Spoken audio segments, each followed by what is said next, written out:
Or is that wink? Hey, everybody, and welcome to the 13th episode of the Insiders on Real Estate and Marketing. I'm your host, Sandy Hibbert, and my co-host with me is Marc Miller of Secured Title of Texas. Welcome on this freezing cold Dallas day. It's even cold in the studio. It is cold in here. It's cold everywhere. I mean, it's cold everywhere. I actually, wore layered jammies last night, but it was just freezing cold upstairs. I wore some boots yesterday, and I had my ski socks on underneath them. There you go. Just go. Wonderful. That's right. That's right. Well, it's so good to have you here. I'm glad to be talking about what we're going to be talking about today. Yeah. Trajectory of 2021. Here we are, the middle of February already. Valentine's Day coming up. Yep. Sunday. So much going on. Oh, there's a lot going on. How have you been? I'm doing great. Yeah? Doing great. Everything's going good. What's it like there at your new family and we're just your it's team really good. pulling together and and we're just sort of hitting on all cylinders. Everything's flowing good. We've got a lot of diversity of business coming in, refinance, purchase side of the business, commercial, and there's a lot of land trading going on up there as well. Yeah, I think you're going to talk about that a little bit. Northern Collin County. A little bit. Yeah, so.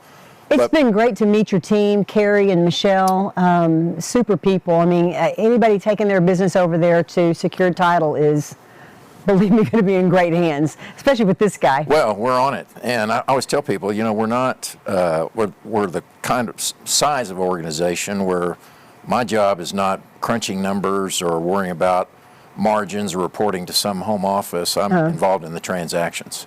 So Carrie, myself, Andy Phillips, who's our senior escrow officer, we love the challenge. And there's a challenge about 1 out of every 4 transactions. So we're digging in. We got great underwriters, and we just got a really good system going and a local title plant for our production. So Secured Title is small enough to do that, but big enough to where, I mean, I was looking online the other day. You guys are in Kansas and all over. Well, yeah, there were 6 other states under the Title Midwest is our holding company. So you've got the largeness for security and to have all the backup that you need, but yet you're grassroots enough so that people actually will get to work with you on problems. Yeah, and that's pretty cool. That's the relationships that we like to have. We closed a really nice land deal this morning, and it was a new home building group. And they were there at the conference room, and I came in and got an opportunity to sit down with them and thank them for the business and talk about their future. And we've been helping them with some other contacts. They want to be buying more lots, et cetera. So it's really cool to just be able to interact with your clients. It really is. And, something I think that COVID has done to all of us is it's given us a real distaste for that corporate-y, talk to a machine kind of thing. We are wanting, I think we, meaning most of the people that I talk to and work with, they want to work with real people. Right. They want to have that transaction where they can pick up a telephone, call the realtor or call their marketing person or call their title company, call their mortgage guy. They don't want to have to go through the red tape of large corporations and stuff. No, not at all. Yeah. Yeah, and so that's what that provides. And we're open. I mean, we give people options. We talked about before. Whatever they're most comfortable with. People pull up back. We go out and bring them the documentation of their car. They come in and close with us in the conference room like this morning. We'll send a notary out. In fact, we got a deal that's going to be an international buyer. It's a cash deal, and we'll be doing a remote online notary from them because they don't have availability of a consulate to go to. So it's just the technology is really advancing, and in fact, we now have Microsoft Team. So we're using that internally as we're setting up our committees, and we're going putting together kind of our objectives of things we want to accomplish. Then we're doing team meetings, so you don't have to leave your office across our network. You just ramp up on Team, and everybody gets to interact and see each other, and you can post your documents up that you're reviewing. So we're embracing the technologies we can, but we want to have, I think it's kind of like high tech, high touch. We want to I like that. Yeah, stay in contact with our clients. Yeah. We've talked a lot about that, so I'm glad that you're in charge of all that technology. I direct and someone else deploys. Thank God. Well, today we're going to talk about, Marc's going to share a lot about the trajectory of this market in 2021. And what I hope we're going to focus on, I think what's going to be a huge part of our conversation is how can realtors get creative in this time to find those listings, right, to get the listings. We need houses on the market. Yeah. I mean, that's part of the problem here. I think people are ready to buy. The mortgage market's ripe for it.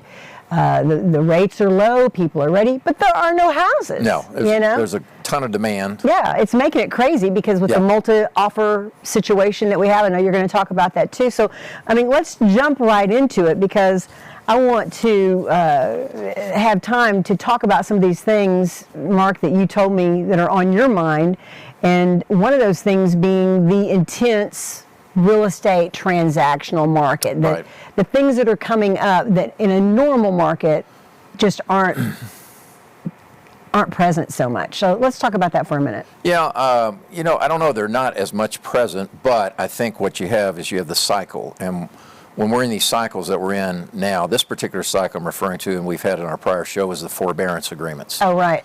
What that eventually is going to lead to, because they're extending that into probably the third quarter, there's going to be credit duress. There's going to be things that are going to be happening related to the homeowner themselves. And so my take is, if I am in a listing conversation, rather than just talking about the marketing of the property, I really feel like the realtors need to be more forensic than they ever have been before. You mentioned that in our last episode, but we didn't delve into that. And I want to get more into that because I think that's really key right now. Yeah. And it's kind of based too on the power of relationships when we're working with our clients. Right. To be able to feel comfortable to go, okay, we need to kind of dig deeper into this and find out what's really going on. Right. Is that what you're talking about? That's it. Because, I mean, you can talk about everything related to selling the property and what you think your price points will be, but, how long have you owned the property, and what are your circumstances that are motivating you to want to sell the property? And if any of those things are tripped by divorce or death or, credit-related issues, things of that nature, it's okay to ask the questions related to those circumstances, because documentation is going to be necessary for the title company when we finally get the contract in escrow and we're trying to go through and close the transaction. And you don't want those things to pop up in the 30 to 45 days you have to close. You want to address those things up front. So, hey, I'm going to be out of the country, by the way. If I sell this, I may not be there. Okay, well, do you have a power of attorney? What are your options in that? So you can do that. You can do that, and then if they can come forth with that documentation, then what I recommend is get that to the title company, let us review it, let's make sure that the POA is good. If you're going through a divorce at whatever phase you're at, let's look and see, do you have a pre-draft divorce decree that we can review? Let's make sure it's properly setting out what are the appropriate conditions to sell the property. Things of that nature. If it's a probate or if it's a death, then let's talk about, do you have a will? Where are we on the probate side? Those type of things.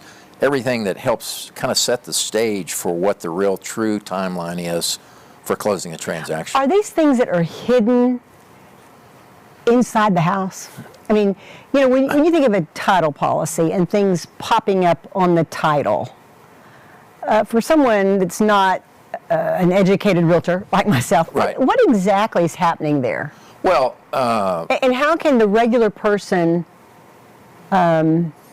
prevent those kinds of things from happening if you own a home? I don't know if as much as preventative. It's more about, I believe the seller has knowledge.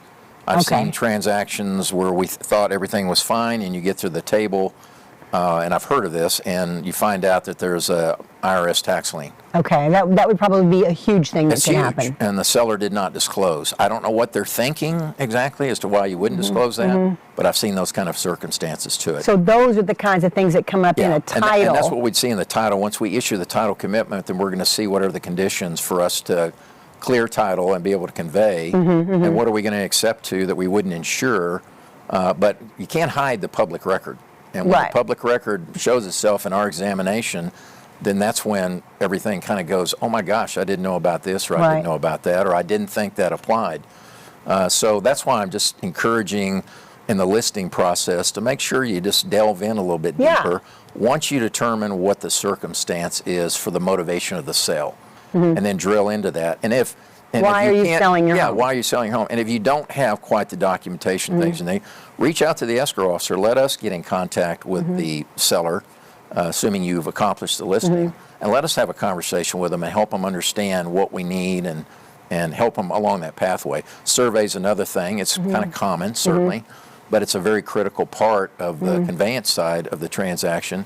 And what you're running into now, because of this compression of the marketplace, is a timing element. How quickly can you get an inspection? How quickly can they get the appraisal? How quickly can they get a survey produced? It's not like a snap of the finger anymore. No, You it can could have take one in weeks 5 days. sometimes. It could take weeks up to a month.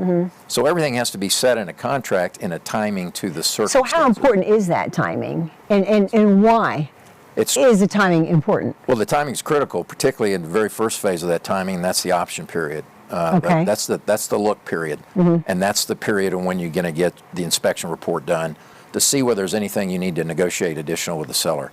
And in that light, I think you need to be extending, if you can, extend that option period out. Part of the other strategy on the side of low inventory and demand with multiple offers, increase the option fee, make it more relevant. The standard option fee is $100 to $200. That's not really relevant to me. But if you want to try to extend and say, give me 12 days, 14 days on the inspection, then kick your option fee up to $1,000. Okay. Take that. The same thing people would do, or someone representing, they would kick the earnest money up to a higher level. If you're on the buy side and you're now 5 contracts in trying to get to that house, offer to pay for the owner's title policy. Now you're reducing the seller's closing costs by doing that. So, and the seasoned realtor knows those kind of strategies to utilize. But there's just a lot more than the marketing of the property, is my point. Oh, yeah. Oh, my gosh. The title gosh. company can really be a great partner in helping you understand the timelines to get those things accomplished. Absolutely. Given this environment, what kind of fact finding then should an agent do when they're working with a buyer or a seller?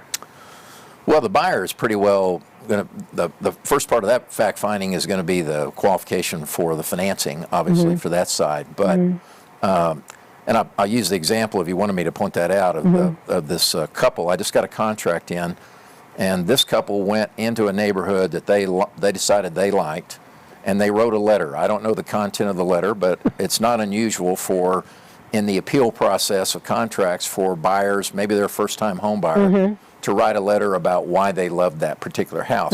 In this case, they wrote a letter about the neighborhood, apparently, and kind of gave an overview about who they were. They're 2 young attorneys. They're their first-time home buyer, and they took these letters and stuffed them in every mailbox in that subdivision.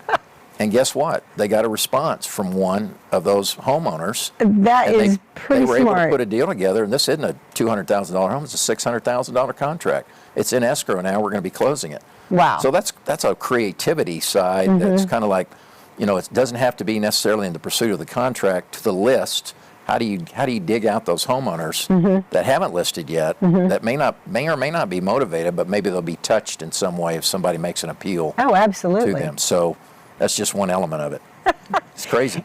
To me, being able to, not, kind of an aside to what you had said before on the realtors doing their fact finding, I think you've got to have a relationship. And, in my home buying experience in my life, I have had the great agents, still have the great agent. She represents me, and I've had the agents that were the elusive agent. You had to track them down to get them to do anything for you, Right. And that agent I wouldn't have told anything to. But when I can get with my lady and she's asking me questions and I know her and she's been active in my property and getting things pulled together, she's called me, we've seen each other, I feel more comfortable sharing those personal things because buying a house is really intimate. Oh, yes. I mean, you want to tell hopes and dreams. You want to share your fears. You've got to share financial information. Right. And if you're not building a relationship with that person and with the people that you're out there representing, it's just a lose-lose situation, I think. Yeah. Well, it's more than a transaction at the end of the day. It is. And that really relationship is the bridge toward future referrals as well. So the more they trust, the more they develop that relationship with that buyer or seller, either one, it's going to be a great referral and probably become friends on top of that. I mean, it's a really interesting cycle that real estate goes through, and how people come together by the virtue of a transaction. So I just think it's really important to understand, because those same anxieties will transfer eventually into the closing table. if they're not properly managed with Well, that. that's a good point. Because the anxieties, we're still in a very unequal process in terms of how a transaction starts and gets closed. It's fractional because you're dealing with all different types of lenders. You're dealing with all different types of service providers, and there's Oh just my not gosh, one there's cookie so many cutter. working parts. Yes. Yeah, and we're kind of we're the catcher behind home plate. We're receiving everything and guiding through, and we're the ones that finally make it all come together with the help and cooperation of everybody else. Right. On the other side of that, if you're dealing with people that are not good communicators, are not responsive, those type of things, then the transaction can get stalled. And the timing elements of those transactions are so critical as well. We do a key date letter when we get a contract in to send out to all parties because we want to know parties to know every timeline associated because any one of those timelines could actually possibly void the contract if you don't meet that timeline. So you don't want those options to raise their head. You want to have a process of communicating and making sure. And so from a technology standpoint, that's something we're addressing now in our closing software is some more advanced technology on how we communicate out as those action items occur so that everybody remains completely knowledgeable and communication is sort of seamless to get to the closing table. Wow. It's critical. Mark, you and I have been in this business together for a long time. We've worked together since I bought Lyric Marketing in 2000. Wow. So 21 years. Wow. And so much has changed. So how have you seen when it comes to the closing table, getting to the closing table, is it better today with technology than it was, let's say, 20 years ago? Have relationship dynamics changed? Share some insight a little bit with me on what you've experienced from the past and leading the title industry and today. Well, I think in some respects, the more things change, the more they stay the same. So the transactional process has not really changed that much. If you really look at the timelines of A, B, C, D. A, B, C, and D. Still there. Borrower, what it takes to get pre-qualified, what it takes to get underwritten and approved, none of that has compressed in any way. Okay. Now, we've overlaid technology in it for a communication side, but we still haven't gotten to the ultimate universe, and that is online closings and the ability to do everything remotely, so to speak, and not being using a notary, but actually having somebody logging in and you're closing online on your computer. And I know a lot of people would love to do that. Now, but on the same side of that, COVID kind of forced that side of it. But at the end of the day, back to that relational side is that people, particularly the realtors, like to be at the closing table. And I don't blame them for that. It's a great experience. It's the final like consummation of everything. Yeah. But there's not really been any real relevant advancement in terms of when they go under contract and when we close the transaction. The only thing that's happening now, just because of the compression in the market, is that those timelines are being extended. So you've got to be conscientious about what's a real timeline in today's environment to that side. But in terms of the general, now the only other thing that changes is things like conforming, non-conforming loans, and the loan amount limits have continued to rise in that respect. But the way they underwrite it, basically the same way. The way they appraise it. It makes me happy to hear you say that. Yeah, I mean, it's just because it's the same way in marketing. Right. I mean, marketing from 20 years ago as opposed to today, the formula for marketing hasn't really changed. Right. The way we market, the vehicles that we can take, the tools we have, they have increased to the point of utter confusion sometimes in how we choose to market our business, But the idea of marketing and advertising is still the same. You got to tell your story and get it out there so people know what you're doing. Know what you're doing. If you don't say anything, if you don't know what you're doing, people aren't going to know about my services. Right. Yeah, you still, whatever that looks like, you still have to have a drip campaign, right? You still got to be able to. Absolutely. And then, you and I have done this before several years back when you did your book. And we met with. I'm working on a new revised 2021. Cool. Yeah. So we met with 25 different people. We had we had a common theme through every single one of them. I started with this strategy, and I turned this way before this strategy was completed, Yes. and I started chasing this strategy. So this money that I spent over here was wasted, and I'm frustrated. That's right. And now I've decided that doesn't work. Well, the reason it doesn't work is you didn't deploy all the way through it. Yeah. And then stay with it. Yeah. Stay Yeah. with it and adjust if you need to, but stay in that pathway and maybe pick no more than 3 channels. That's the quote we did for you this week. Right. Stop chasing other Don't squirrels chase the or after squirrels. squirrels. Right. You know, I mean, get your stuff in line. It's just the same way with getting to the closing table. You wouldn't go pinging off different inspectors. No. You know, you make your plan, you lock into your vendors that are doing a good job for you, and you rely on them Right. to do a good job. You pay them money, you trust them, you rely on them, and they get the job done. Marketing, though, I think has flipped somewhat over the years because when social media came about, 2006 to 2009, realtors were starting to adopt it. All of a sudden you could think, I can market myself for free. I don't have to pay a marketing specialist. I don't have to pay for a graphic design company. I can do all this myself. Right. And that was the zinger. I really think Right. that was the zinger. Not that those things are bad. I use them every day in my business.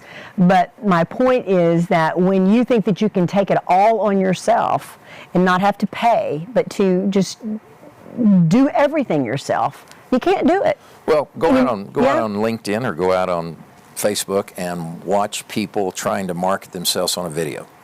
Yeah. I mean, they're not going to stay in could the be content very fun. long. People aren't going to watch very long, and they're not necessarily organized as to what their message that Mm-hmm. they're trying to send. So I think there's value in it, but I think you need to have somebody guiding you and creating a strategy like you do Yeah.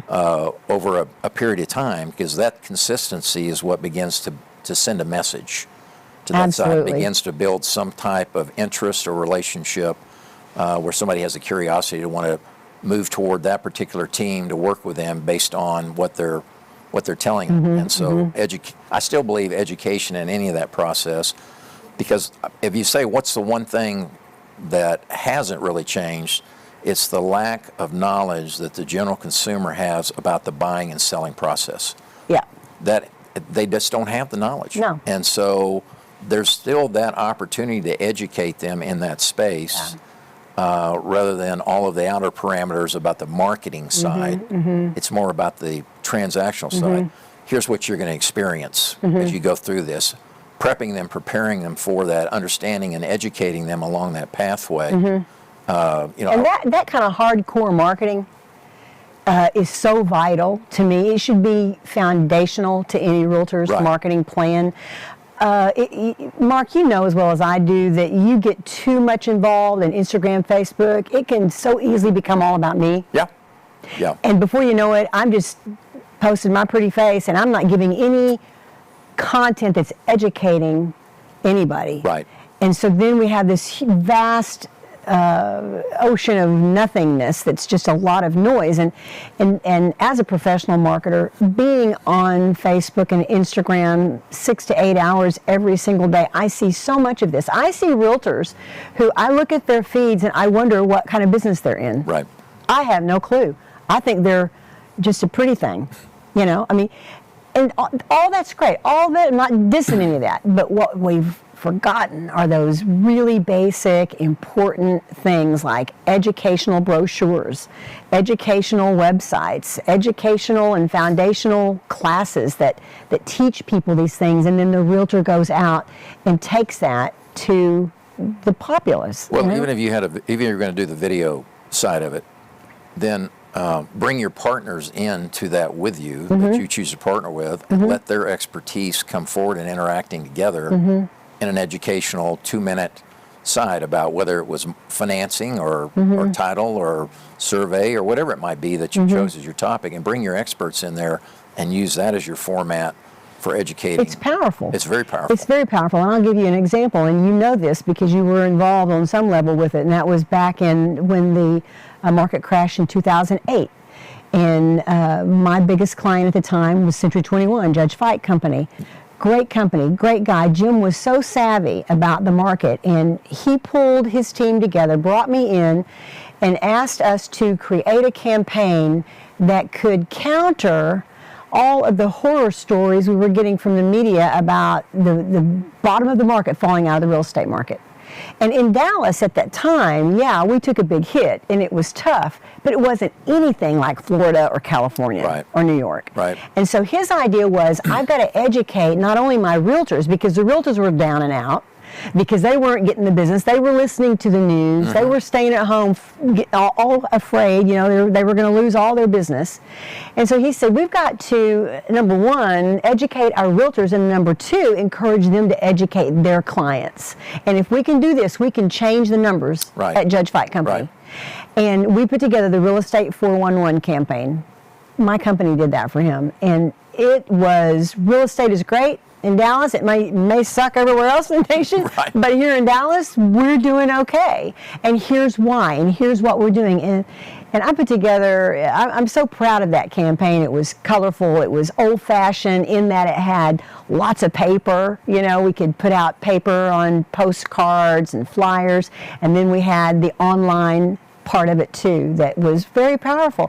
And that literally turned Judge Fight's numbers around that year when they were heading down because the scare of the market. So education by the leaders like you, like Secured Title, like the great brokerages that are across this city, educating, number one, the realtors as to here's what you have to do. And then number two, educating the public by the agents being engaged in that education with people. Right. I think we've lost that to a small degree. Social media is great, but it can't embody all of that. It takes people that have a real mind to market and to stay steady in that market with education and information. Well, one of the key things that you pointed out with the 411 campaign is it was a campaign. Yeah. And it was targeted. It was targeted. Yeah. And you outlined it from starting at this month and ending at this.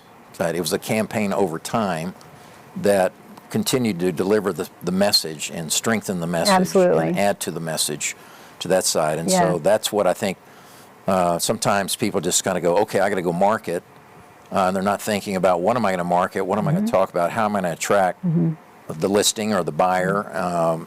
And then you've just got this overwhelming flooding into the marketplace as well of inexperienced agents that are coming through these schools and lining up and they're getting in anywhere. And so I can imagine the frustration of being out there if you're seasoned trying to market against all of that, but what you market with is your strength of your knowledge. Right. And your understanding and your success in selling the business, using your platform of showing what you have done historically, and then use the campaign to go into the marketplace. I think that's how you win against those that are just entering or the subpar producer. Yeah, absolutely. Go to your It's about having a strategy. Yeah. That's it. Have a strategy. Sit down and give some thought to what does my marketing look like. I mean, that's old school. Yep. We used to do that. It's so easy to just get on Instagram, get on Facebook, and just splatter stuff and think that you're doing something. But folks, right now, people aren't even seeing those. If you've got a Facebook page and you're doing posts on your Facebook page, I guarantee you, if you're not promoting it with money, a handful are seeing it. Yeah. So there has to be more. We have to be able, in this day and time, to market better, to ease the worries that people have about multiple contracts. If I'm a seller, what does that mean? I get 3 contracts in. Oops, or I have one and it failed. They didn't get approved. I mean, all of this stuff like you're talking about, the whole process of buying a home, realtors need to be there with that knowledge and information to ease the pain of their buyer or their seller. Yeah. And also rejected offers, I think, is something too that the team over at one of my clients, the Indigo Sky Group, they did a video this last week on what do you do and how do you handle a rejected offer. And it was really great. It was talking about what do you do? I got a rejected offer. Does that mean nobody wants to buy my house? And so there are these kinds of things that come up that agent who's engaged in a relationship knows how to handle those things. But that relationship also can spread deeper than just that client you're working with today to include your target audience. Right. Right? Right. Yeah. Well, you know, selling is an emotional experience for that homeowner as well. Yeah. But they also got to realize it's a transaction. Yeah. To that side. So you Totally. can't just carry your shoulders on your emotions on your shoulder. Yeah. You got to understand and you have to be realistic about what your property issues may be, or particularly after what may be revealed in inspection. You get excited, you're under contract, inspection shows $20,000 worth of needed repairs. Yeah. And now it's a drawback to that. You got to address it, or you're going to have to address it eventually. Yeah, exactly. So I can't imagine what you have to do, the psychological side of what they have to do to try to motivate that seller into understanding, either adjust your price, sell as is, or you need to do the work. But we're going to have to do something if you want your property to sell, because why isn't mine selling when I hear that the inventory is at a 1 month supply and everything's on fire and there's multiple contracts and I just only have one on that side. So there's a lot of hand-holding that has to take place. There is. But that also is that time to educate and be able to work with those people to let them know that the knowledge you have and trust you to go forward and do the work that's necessary in order to sell your property. Absolutely. So, and on the buy side, I just, I had one of our employees has been trying to buy a house. Yep. And every time I'd ask her, how's it going? She said, I get a call, I can't even get to my car. There's an offer on the property. Oh my gosh. I'm like, that's crazy. I've heard stories like that. So they finally just conceded and said, we're in a month-to-month lease where we are right now. And so they contracted to buy a brand new home. So they're going to have a home built. Because they know that they can lock in. Yeah. But then the pressure of having to close and that timeline on that lot was also exerted on them for the financing side, or somebody else is going to take that lot. So, but at least it has said, at least I know if I secure the lot, I've got a home that I can build. Yeah, that makes me feel more comfortable. Yeah, deal with the madness out there of trying to, every time my agent turns around and says, we need to go look at this now, it's like, I got to run now. There are options. Yeah. Well, we run out of time. I want to hear your 3 takeaways, though. What do you want to drive home to our viewers today? Yeah, I'm just going to keep on this theme of that forensic side of working with clients and really understanding the next layer of the potential transaction for their circumstances. I think it just takes away so much anxiety to the table. And then the second thing, I meet with a lot of people who come in to meet with us for business, but I do take the time to say, well, tell me about your strategy. Yeah. And I find that there's a lot of really good people that sell in the marketplace, but they don't necessarily have the complete strategy for their marketing deployment. So, you know me, I refer you. Yeah. But because I believe in that strategy is so essential to have a long-term plan for your business. Absolutely. Side of it, and then just make sure that you're in good communication and have a good partner in the title side. Hopefully, we might be one of those to be considered that's got a team that's available to you 7 days a week. Yeah. After hours, on a phone, when you're working, we're available to you. Yeah. To that side. So, and I would conclude with one of my favorite poems of Valentine's Day is, roses are red, violets are blue. What's your address? I have a contract for you. I love it. I love it. Anyhow, how about you? Number one, market. You can't slack up, get tired, think the market's down or you're out of money, so I'm not going to do any more marketing. You can't do that. You have to keep marketing plan, a marketing strategy, a marketing initiative going all the time if you're going to stay in business. Number 2 is build relationships. Those agents that get to know their clients have a future, in my opinion. Yep. They have a future. So look for relationship. Don't look for numbers. It's not about quantity. It's about quality, right? So build those relationships. And And finally, something I kind of discovered through my reading and meditations this last month is pay attention to what you're paying attention to. Because our attention is finite. We only have a certain amount of it. That's right. So during the day, what are you paying attention to? Are you spending hours, doing this? Or doing this?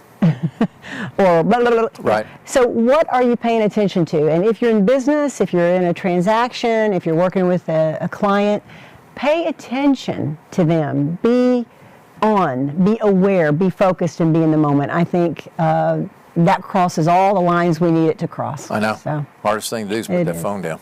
It is. Yeah. Have a very happy Thanksgiving. Well, Valentine's Day. Valentine's Day. I'm thankful it's Valentine's that's all right. Day. Yeah, Have a good bet it is. Valentine's Day. Yeah. Great. Thank you so Always much. good to see you. All right. See you guys next month. The Insiders on Real Estate and Marketing. Ciao.